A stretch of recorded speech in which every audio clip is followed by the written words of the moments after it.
வணக்கம் தனிகை, நான் உங்கள் வினோத் பேசுகிறேன். நம்மளோட தனிகை கன்ஸ்ட்ரக்ஷன் பார்த்தீங்கன்னா சூப்பரான ஒரு ப்ராப்பர்ட்டி போட்டிருக்கோம். மீஞ்சூர் மேட்டுப்பாளையம் இடத்துல வாக்கபிள் டிஸ்டன்ஸ் நம்ம சைட்டை சுற்றி வீடுங்க இருக்குது. இடம் வாங்கினீங்கன்னா உடனே வீடு கட்டிட்டு வரலாம். அப்படி ஒரு வீட்டு மனை தான் நம்ம தனி கன்ஸ்ட்ரக்ஷனில் போட்டிருக்காங்க. DTCP RERA approved. இதில் நம்ம 70% லேண்டு பேங்க் லோன் பண்ணித்தரோம். வீட்டுக்கு 90% லோன் பண்ணித்தரோம். 25 lakhஸில் இண்டிவிஜுவல் வில்லா பண்ணித்தரோம். 1 BHK பார்த்தீங்கன்னா 29 lakhஸ்லையும், 2 BHK பார்த்தீங்கன்னா 35 lakhs நம்ம பண்ணித்தரோம்.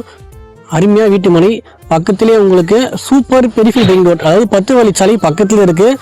நம்ம வாக்கபிள் டிஸ்டன்ஸில் நீங்கள் பைபாஸை ரீச் பண்ணிங்கன்னா சவுத், அதாவது நார்த் சென்னையும் சவுத் சென்னையும் கனெக்ட் பண்ணுறது பெரிய பைபாஸ் சைட்டு பக்கத்தில் தான் இருக்குது. இங்கேருந்து பக்கத்தில் அவுட்டர் ரோடு பைபாஸ் இருக்குது, அதாவது 1 to மீஞ்சூர் பைபாஸ் இருக்குது. ஸ்டேஷன் பார்த்தீங்கன்னா 2 கிலோமீட்டரில் அனுமபுரம் ரயில்வே ஸ்டேஷனு. அது இல்லையா, அடுத்த ஸ்டேஷன் மீஞ்சூர் ஸ்டேஷன் யூஸ் பண்ணிக்கலாம். நிறைய கடைங்க, மார்க்கெட்டு எல்லாமே இருக்குது. நல்ல வீட்டு மனையை மிஸ் பண்ணாதீங்க.